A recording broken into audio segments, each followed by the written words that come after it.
ઓમ શાંતિ. ભગવાનને ભોગ જરૂર ધરાવો.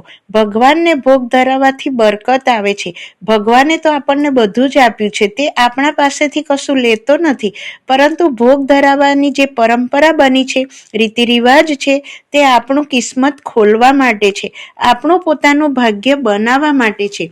એટલા માટે 24 કલાકમાં એકવાર ભગવાનને ભોગ જરૂર ધરાવવો જોઈએ. ભોગ ધરાવવાથી 84 જન્મોમાં આપ અને આપનો પરિવાર ક્યારેય ભૂખ્યો નહીં રહે.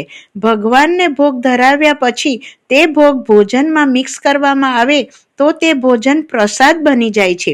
જે ઘરમાં રોજ ભગવાનને ભોગ ધરાવવામાં આવે છે અને પછી તે ભોજન પરિવાર અને બાળકો ખાય છે, તે બાળકો સંસ્કારી બને છે. અને હા, જેના કિચનમાં નોનવેજ ન બનતું હોય, કિચન પવિત્ર હોય, જ્યાં બહેનો નાઈ ધોઈને રસોઈ બનાવતી હોય, તેઓએ તો અવશ્ય ભગવાનને ભોગ ધરાવવો જોઈએ. આપણા જીવનમાં કષ્ટ આવે છે, વિઘ્નો આવે છે, તકલીફો આવે છે, ત્યારે તરત જ આપણે કોઈ જ્યોતિષ પાસે કે ગુરુ પાસે જઈએ છીએ અને તે જ્યોતિષ કે ગુરુ આપણી પાસે તરત જ પુણ્યનું કામ કરાવે છે. જેવું કે પંખીને દાણા નાખો, માછલીને દાણા ખવડાવો, બ્રાહ્મણને ભોજન કરાવો, ગરીબોને કપડાં વેચો, આવું પુણ્યનું કામ કરાવે છે. કેમ કે પાપના પ્રભાવના કારણે જીવનમાં કષ્ટ આવે છે અને આ પાપના પ્રભાવને ડાઉન કરવા માટે જેટલી પુણ્યનો પ્રભાવ વધે તેના માટે આવા પુણ્યના કામો કરાવવામાં આવે છે. પરંતુ જો ભગવાનને રોજ ભોગ ધરાવવામાં આવે તો જેટલી પુણ્યનો પ્રભાવ વધે છે, જેમાં દાન, પુણ્ય, ખવડાવવું, સેવા બધું જ આવી જાય છે અને પુણ્ય તેજીથી વધે છે. આપણી ભોગનાઓ એટલે કે કષ્ટ દૂર થાય છે.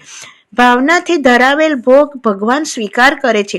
ભગવાન ક્યારેય લાડુ, પૂરી કે હલવાના ભૂખ્યા નથી, પરંતુ જો ભાવનાથી ભગવાનને ફક્ત ગોળ કે ફૂલ પણ મૂકવામાં આવે છે, તે ભગવાન સ્વીકારે છે.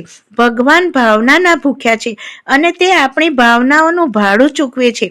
એટલા માટે કોઈ પણ કષ્ટના નિવારણ માટે ભગવાનને પ્રેમથી ભોગ જરૂર ધરાવવો જોઈએ.